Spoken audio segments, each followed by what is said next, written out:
Welcome into First Take. Good morning. Thank you for being with us. Skip Bayless, Stephen A. Smith, Molly Karam here. Guys, it's been a crazy morning already.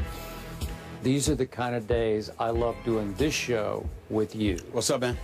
Good to see you, bro. Good job on your breaking news.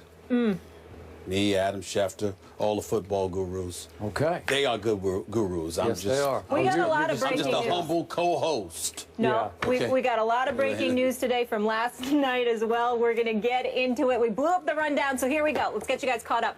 The Cowboys quarterback situation, obviously, that's heating up in Dallas. What do the guys make of it? We'll dive into that. Plus, Terrell Owens reaches out to the Cowboys. Should we get our popcorn ready? We'll fill you in there as well. But first, Stephen A., you have some breaking news involving Kam Chancellor's holdout. Let's get into that right away. Kam Chancellor has decided that he's going to end his holdout. He's going to report back to the Seattle Seahawks. He and I text back and forth this morning, and essentially, without reading exactly what he said, what it comes down to is that he made a promise to Marshawn Lynch a couple of years ago about what they were going to do.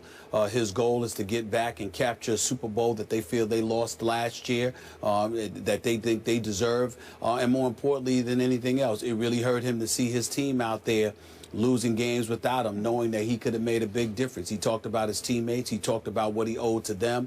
He talked about what he owed to Marshawn Lynch and how that commitment to his teammates and the guys that he goes to war with is bigger than his business issues right now. He made no bones about the fact that he will not ignore the issues of being underpaid as the safety for the Seattle Seahawks, but he acknowledged that those are things that could and should be addressed in the offseason. Right now, as things presently stand, they're 0-2 and in danger of falling apart. And he realizes that he simply cannot just stand by the wayside and allow this to happen. And in fairness, to everybody involved, I'm not the only person that talked to Kam Chancellor. I'm quite sure Ray Lewis has spoken to Kam Chancellor. I know that Adam Schefter does his due diligence, and he knew exactly everything that was going on because he and I spoke as well. So you want to give credit to them. But in the end, what it comes down to is that Kam Chancellor recognizes that he is needed, and more importantly, it would be very, very difficult for him to live with himself if he just sat on the sidelines while his teammates went out on that field and struggled the way that he has seen them struggle over the last 2 weeks. He's shoving all of that business stuff aside for the ultimate goal. So, as yet, do you have any idea what concessions were made on either side? There are no. Just let it go? He was at about 4.5. Yeah. Remember, they came up to 8.1. There's like 900,000. It's about 900,000. Yeah. No concessions were made. No conversations took place. He just decided that it's time to go back and handle his business on that football field, and it's something that they can revisit in the offseason. Wow. That is noble. That is impressive. That is exactly what I thought and said on this show he should have done maybe a week ago. I get it, I get the impasse, and I know the philosophical differences that he wanted to be taken care of a little bit, at least in another year, by having some money moved up.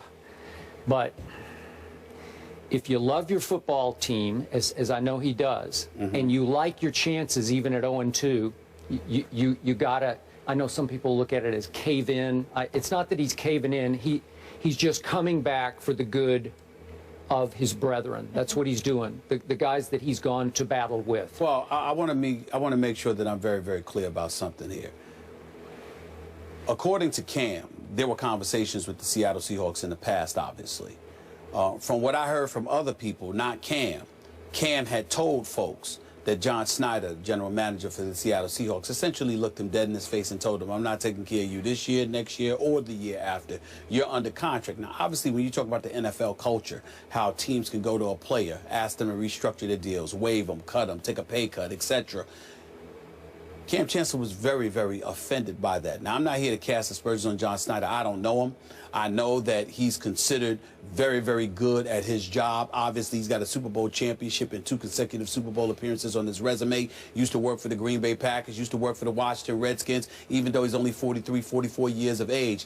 His resume is quite impressive, to be quite honest with you.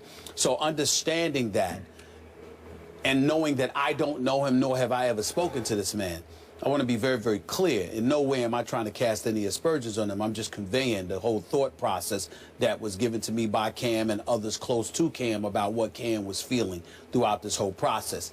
He felt disrespected. He felt like his manhood was brought into play because a guy can look you in the face and tell you under no circumstances is he going to take care of you at all, considering what Kam Chancellor goes out on the field and does. His pride was a part of the equation.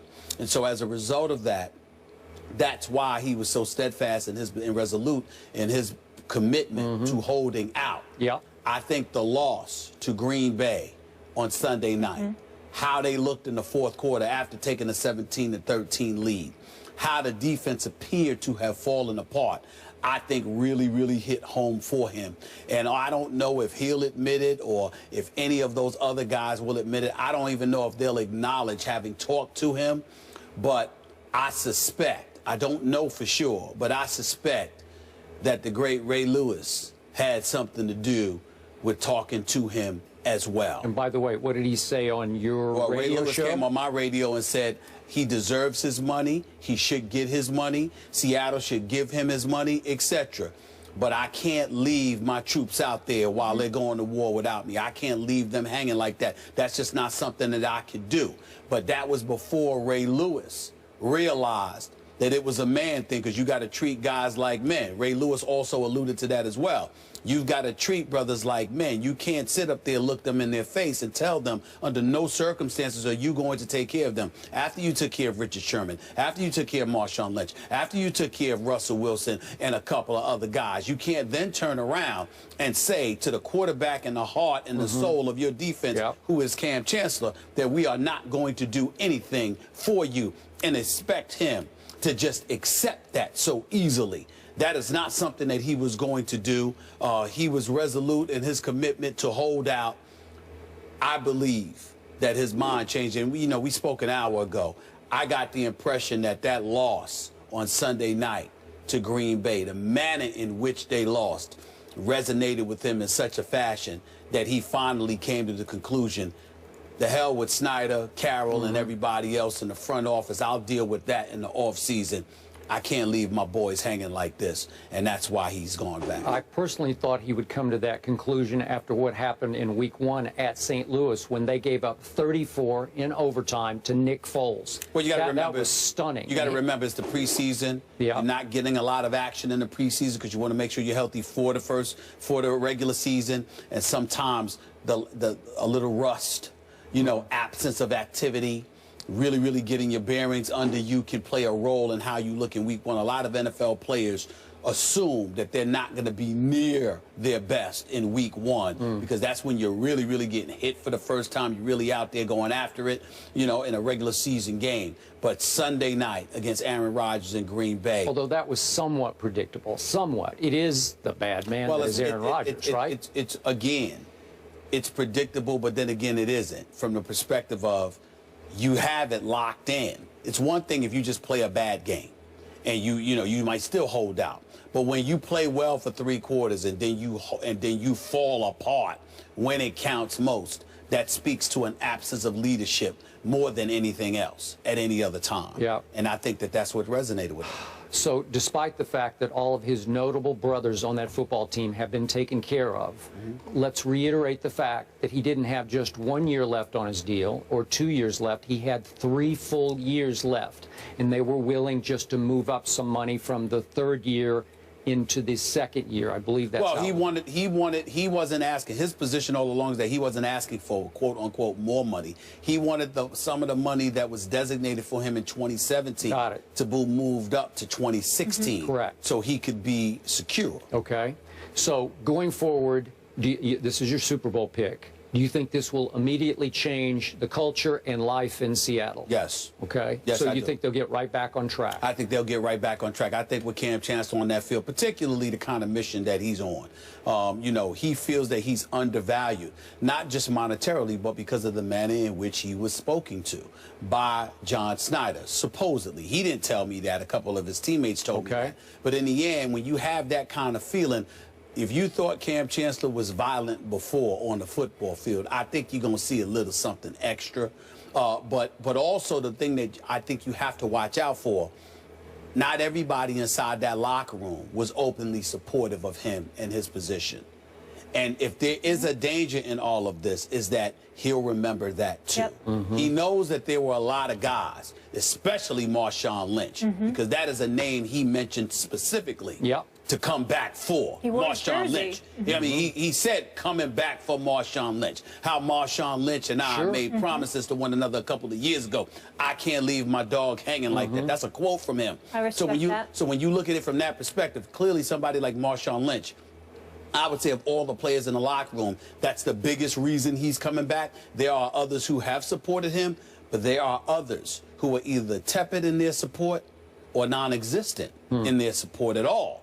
And he's going to remember them too, and that could be dangerous. I believe the head coach was not on his bandwagon on this one, He's not thinking about he knows about Pete Carroll. He doesn't feel the same about Pete Carroll. I'm sure he does. All right, but I'm talking players. Sure. There were players that weren't openly supportive of him. They were like, life can go on without me. You know, we play 11 on 11. I think that's a quote from Richard Sherman. I'm not saying Richard Sherman didn't support him. I'm saying we don't know how Kam Chancellor is going to receive those things. And that's where that's the danger part that can come into the equation. But Kam knows he has no shot at validating his significance to that franchise if they start losing, even when he comes back. Well, they have to win. He shouldn't have a big problem validating his value to that team this Sunday. This Sunday they got the Chicago Bears in Seattle. Jimmy Clausen, Jimmy Clausen, can you handle that one, Cam? I think you can. The 12. Then they get Detroit, who's sort of a semi-gimme, if you will, the next week in Seattle. Then they have to go to Cincinnati, and then it starts to get tough, and you'll start to figure it out. For your edification, is something that you need to know. These players in Seattle don't just want the Super Bowl. They want New England. Good. I just want you to know that. Yeah, well, trust me, Tom Brady ain't flinching on that one. Because he torched the Legion of without there's no B in it in the fourth quarter of the Super Bowl. Greatest fourth quarter of a Super Bowl I have ever seen from the great Tom Brady, the best quarterback in the National Football League. And I'm sure he would relish the opportunity to repeat that performance against those same Seattle Seahawks. I'm going to go on record right now as there's no way they're going to get back to the Super Bowl. I just don't see it. There's you spoke of this little dissension, that dissension, this dissension, this dissension. We haven't even talked about Jimmy Graham, who's clearly unhappy because he's not getting the football. I don't know why. I don't know what's going on behind the scenes, but they're just not throwing him the football yet. So with all that dissension, all that uneasiness under the carpet in the locker room versus Pete Carroll, and still it goes all the way back to resonating to the call at the end of the Super Bowl game. I just don't know if you can climb out of that. I'm not sure about that. We'll see. I have to pay attention to two teams.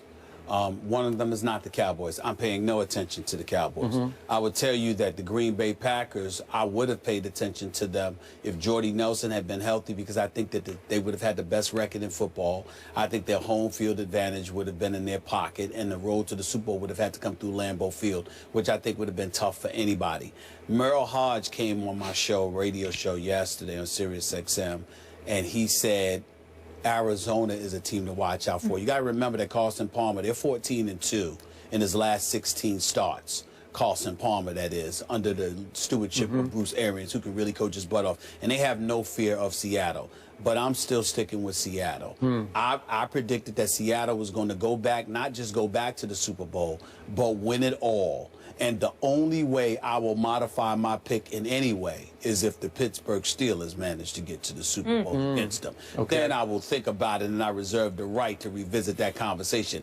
Outside of that, I am not picking against Seattle at all. I believe that the Seattle Seahawks will win 12 of their next 14 games. And I reserve the right to hang in with a football team that will get back Greg Hardy and Rolando McClain and Randy Gregory and ultimately Des Bryant and Tony Romo, and be the force to be reckoned with, even by your Seattle Seahawks, who have to, if memory serves, visit Jerry World this year. I will tell you this.